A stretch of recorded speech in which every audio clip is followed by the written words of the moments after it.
Hey everybody, today I am going to go to an anti-war protest. It's against the Russian invasion into Ukraine, and I want to protest against Russian imperialism and also be in solidarity with the people of Ukraine who are victims of this war and paying a price that no one wants to bear. I don't really think it's going to accomplish too much. I don't think the US can really do too much because Vladimir Putin really has the world hostage with threats of nuclear warfare. At least I can try to voice my displeasure. So anyways, let's go.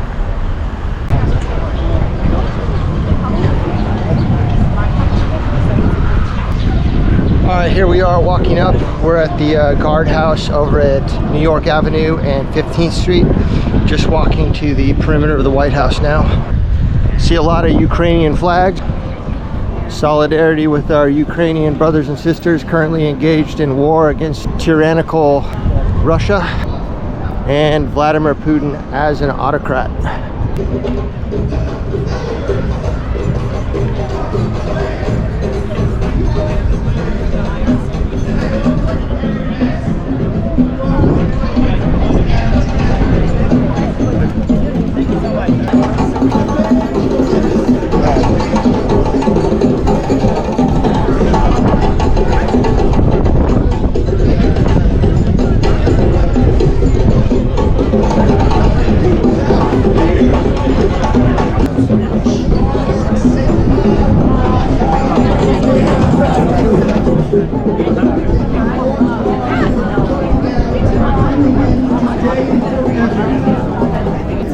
We are Ukrainian. We are Ukrainian. We are Ukrainian. We are Ukrainian. We are Ukrainian. Glory to Ukraine. In 1960, by Lincoln's memorial, there were hundreds of African-Americans and Americans from all over the country. They sued Martin Luther King Jr. to the day of the Church of the United States of America. I am a small town of New York.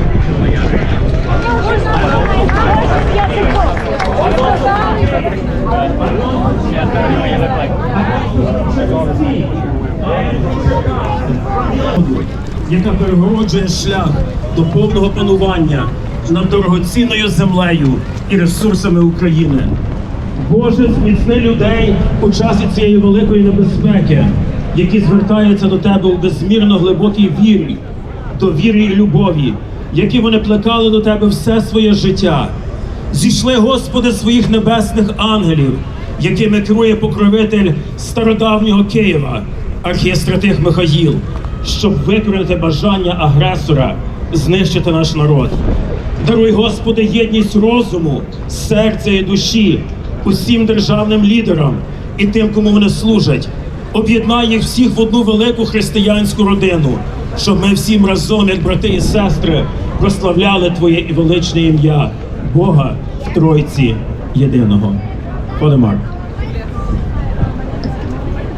Today we must manifest because we don't want nuclear war to prevail. Today we must let it be known that the sovereign integrity of Ukraine must be defended. But standing with Ukraine today is standing with a world that says nuclear armament is wrong.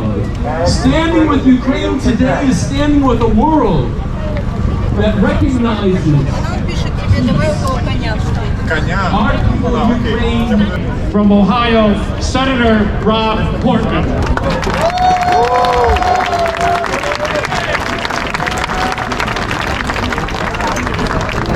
Andy, Jaku, thank you. Thank you for your leadership of the Ukrainian Congress helping to organize this great gathering today. Thank you for your friendship, and most importantly, thank you for your passionate advocacy for Ukraine, not just today, but over the We can't hear! We can't hear! I see some of these signs out here. Yeah, better. And the signs make the point that Ukraine made a decision 8 years ago to get out from under the thumb of Russia and to become an independent, sovereign country. They made a decision to be like us. The Euromaidan was about freedom, and it was about prosperity and free enterprise, but ultimately it was about letting them chart their own course, right?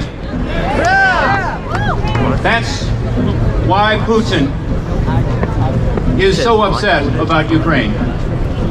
It's not just about NATO.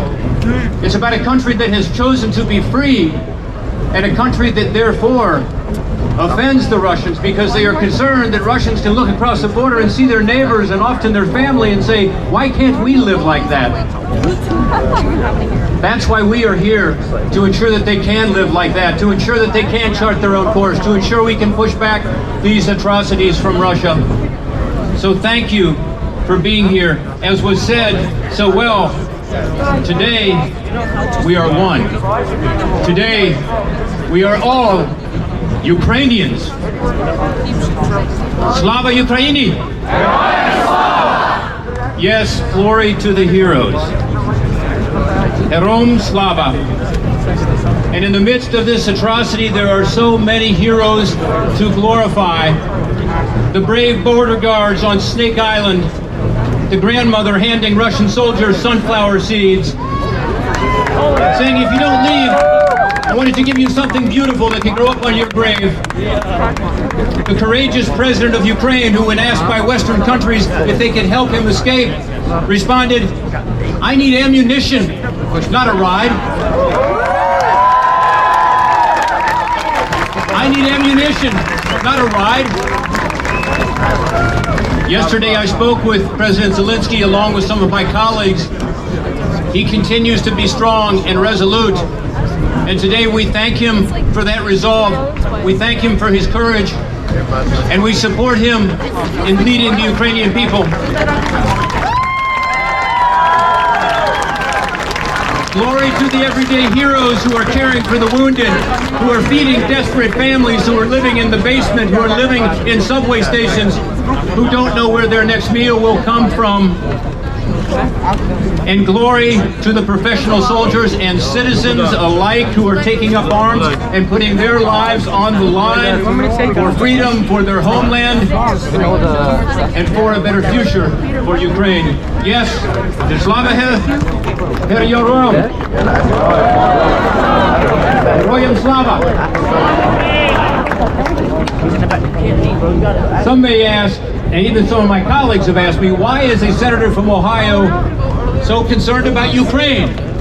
Why did we start the caucus? Why have we been fighting for Ukrainian people and their right to chart their own course? Well, one of the reasons is this flag in front of you, which is from Ohio, because there are tens of thousands of Ohioans of Ukrainian descent. Some are here today. Marta's here, Andy's here, many others are here. I was with you last Sunday, a week ago, it seems like a year ago, in Cleveland, Ohio, Parma, where we had a prayer vigil, and we had a demonstration in support of Ukraine, a rally like this. Over 1,000 people showed up. The crowd was pouring outside of the church. Not everybody could fit in, but everybody was praying.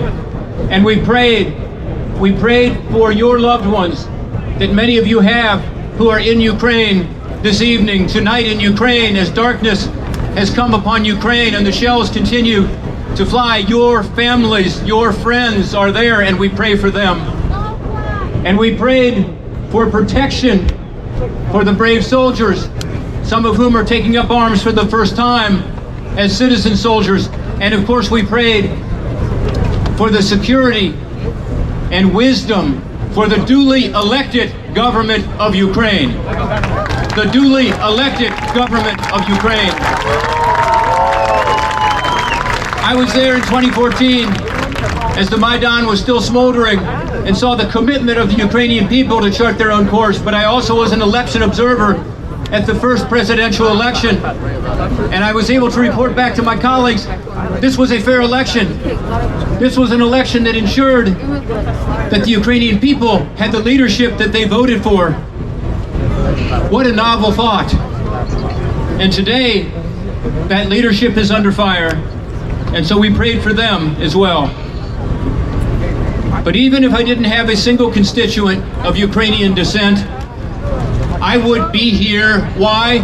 Because Ukraine matters to America and to all freedom-loving countries and people of the world. All of us.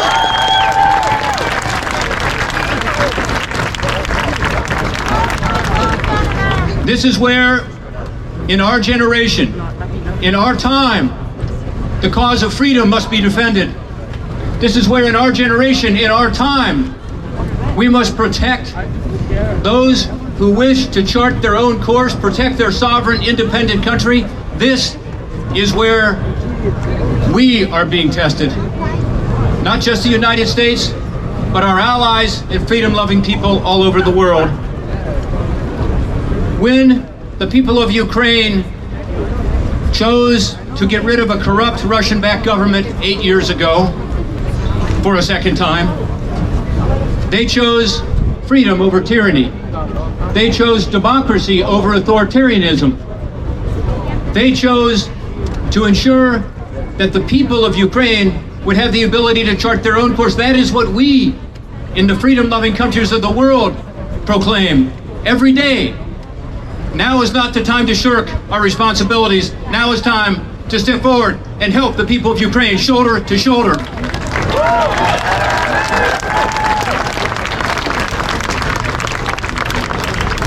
Ukrainians are defending their homeland and fighting back, and have already denied President Putin his early goals. Putin severely underestimated the power of freedom and the power of the Ukrainian people. There is no question about that. In Congress, we now must do more. I say to the Russian commanders and to the officials in Moscow, there is another choice. Stop this atrocity. Refuse the orders to kill innocent neighbors. Stop this atrocity that has already taken the lives of thousands of innocent civilians, men, women, and children who want nothing more than to live in peace. I say to the commanders and to these officials, the world is watching. The war crimes are being recorded. You have a choice. In Congress, we must do more to tighten the sanctions, to tighten the noose on the Putin economy. We must do more to provide more military assistance to Ukraine. We must send more weapons, including anti-tank, anti-air equipment, communications gear, but in particular, I have been calling for the last several days and wrote a letter to the President and his people recently, a bipartisan plea to work with the countries of Poland, Romania, and Slovakia. They have airplanes that the Ukrainian pilots know how to fly, and they desperately need them.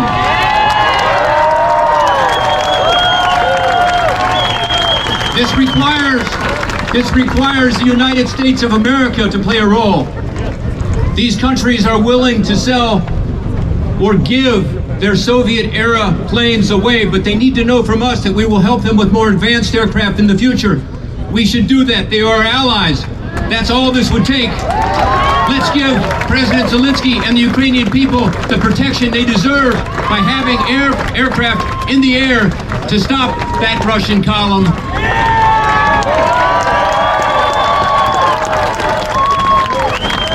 Stop the atrocities, stop the murderers. There is bipartisan agreement on another issue, and that is we need to cut off the funding that is going to Vladimir Putin and his war machine. One example of this, just one but an important one, is not to buy Russian oil and send blood money to Russia.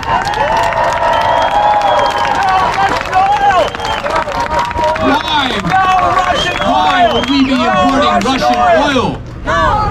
Let's use our own natural resources here in North America We have the resources. We should not be dependent on the Russian oil, and we should not be sending them $40–50 million a day to the war machine. We can do that. There is bipartisan agreement on this issue as well. Last week I introduced legislation from Democrats and Republicans in equal numbers saying, let's stop buying Russian energy and rely on our own energy instead. We need to stop all Russian banks from their access to the international banking system. Not some, all. Russia must be financially cut off from the rest of the world. We've already seen the pain that some of the sanctions have caused. We need to remove all of them now from the international banking system. We need to exert maximum pressure to ensure no money sent to Russia to fund its war effort. I commend the administration's sanctioning of Russian oligarchs and wealthy citizens, but we need to do more. We need to move from freezing assets to seizing assets. And we can do that. Other countries have done it. Countries like France, countries like Germany. We should be out front as Americans in not just freezing, but seizing. By the way, those assets that we seize should be proceeds that go to the Ukrainian people to help in the humanitarian effort that is needed.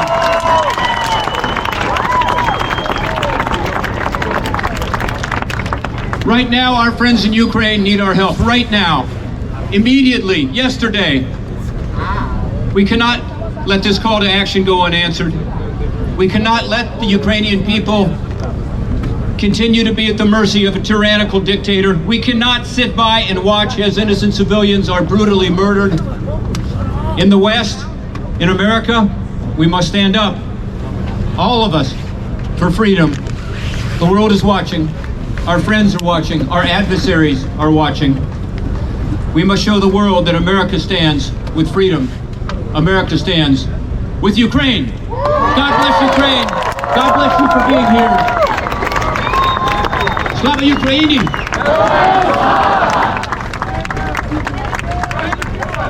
Thank you. Let's give it a round of applause for Senator Portman.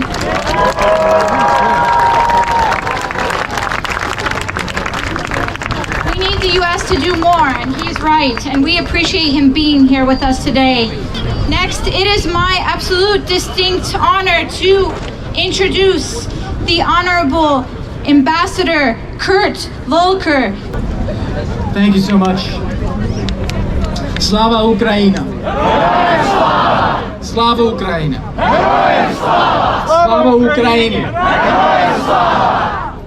We are all here because of our support for Ukraine and the Ukrainian people in their hour of need and darkness. But I want to stress something that we just heard from distinguished Senator Portman, that Ukraine's survival and Ukraine's success as a democracy is an American interest. It's not only about Ukraine, it is our interest as Americans to see Ukraine survive. The violence that we are seeing, the grotesque and deliberate attacks against Ukrainian cities, against Ukrainian civilians, children, schools, orphanages, apartments. It is cruel, it is inhuman, it is intentional from Vladimir Putin, and it is a war crime. It was predicted, it wasn't just predictable, we knew that this was coming, and we did not do enough to prevent it. As we look ahead in the coming days, in the coming weeks, I am very concerned it's going to get worse. The scenes that we will see of our friends, our loved ones in Ukraine will be worse than what we have seen already. And we must do everything to prevent it, not wait till it happens. Prevent.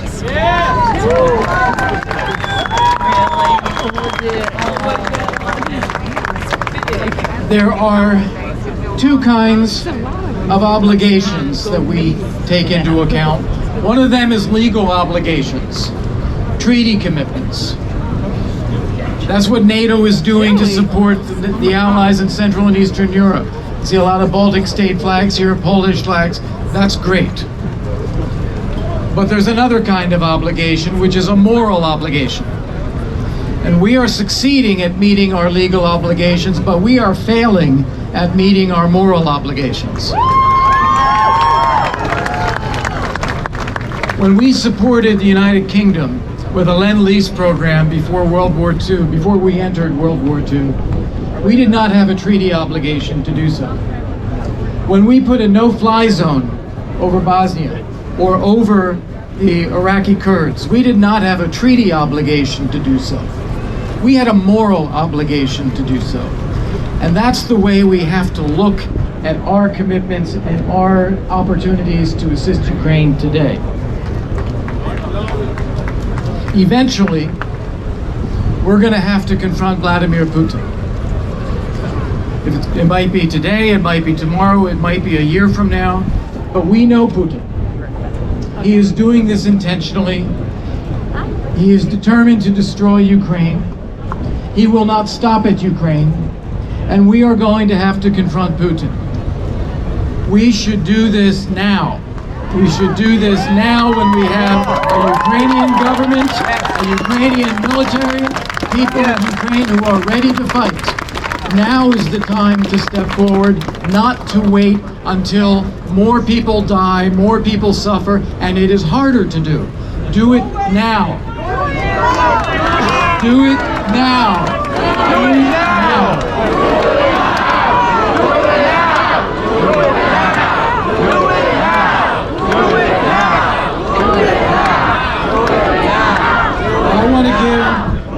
I want to give credit to the Biden administration, the European Union, the United Kingdom for what has been done so far.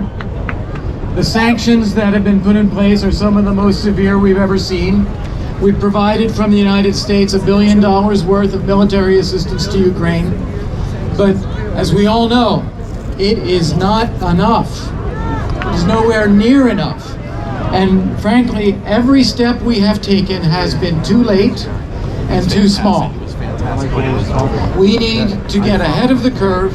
We need to act boldly, and we need to show that we will not let this stand.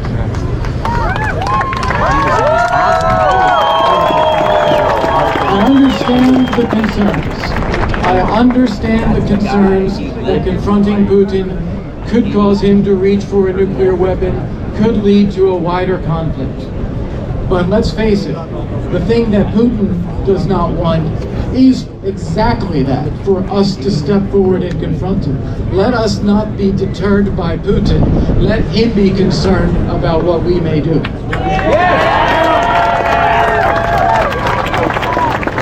We've heard a number of specifics today, and I want to repeat some of them as well because they are important and they are urgent. Establish the no-fly zone.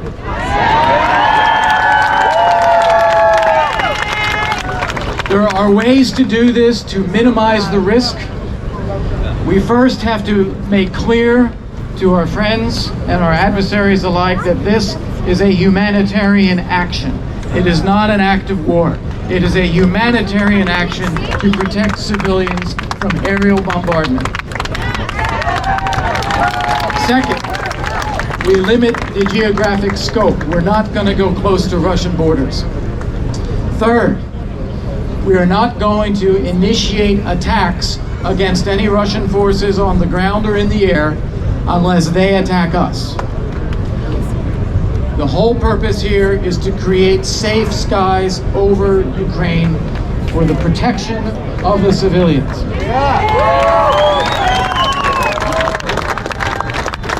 Second, ban Russian oil and gas imports to the United States. This is a drop in the bucket compared to what the European Union and UK and others buy from Russia.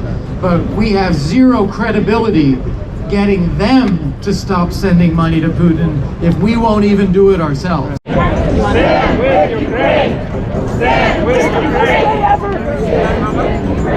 know what it says? Get out. Get out. Yeah.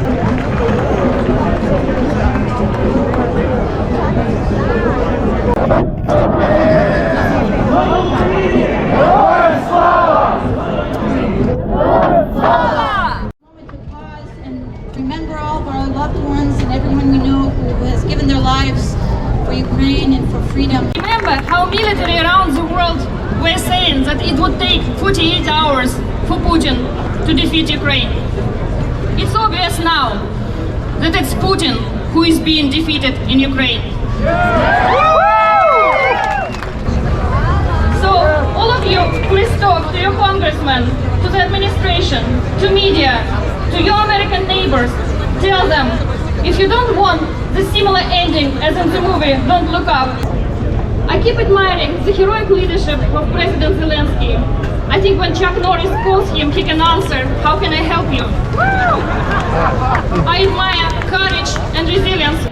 Stand with Ukraine! Stand with Ukraine! Stand with Ukraine! Stand with Ukraine! Stand with Ukraine! Stand with Ukraine! Stand with Ukraine!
Слава Україні! Героям слава!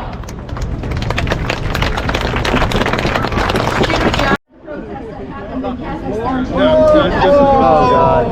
Unlike President Zelensky, It is next my distinct pleasure. We have some more support. More too? I think I'm working tomorrow, so maybe not. You got any recommendations? Awesome.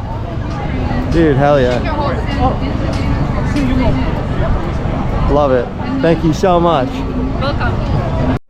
Banning all Russian bases with embargoing Russian oil, emergency, supplemental English.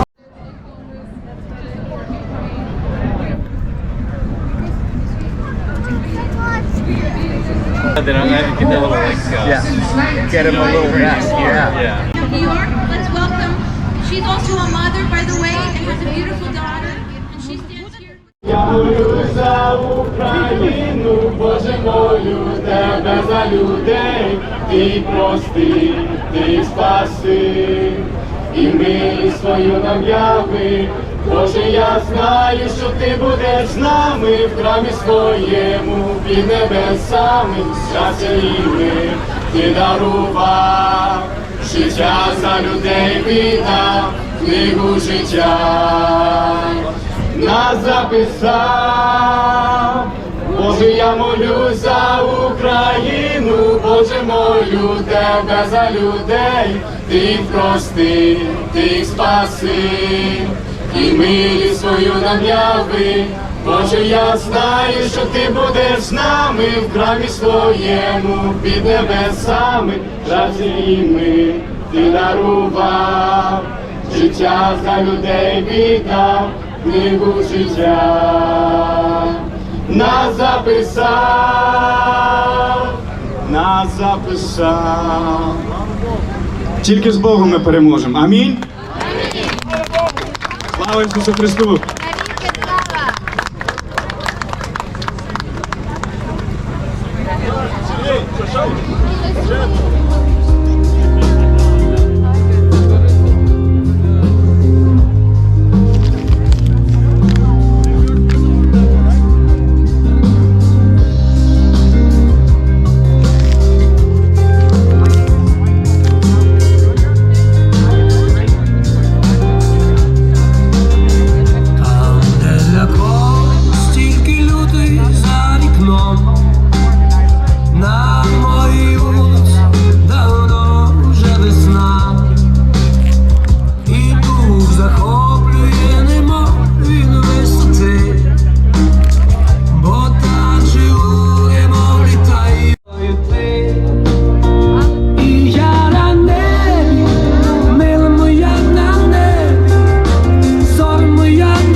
Decked out for this, showing my support for the Ukrainian people. God bless Ukraine.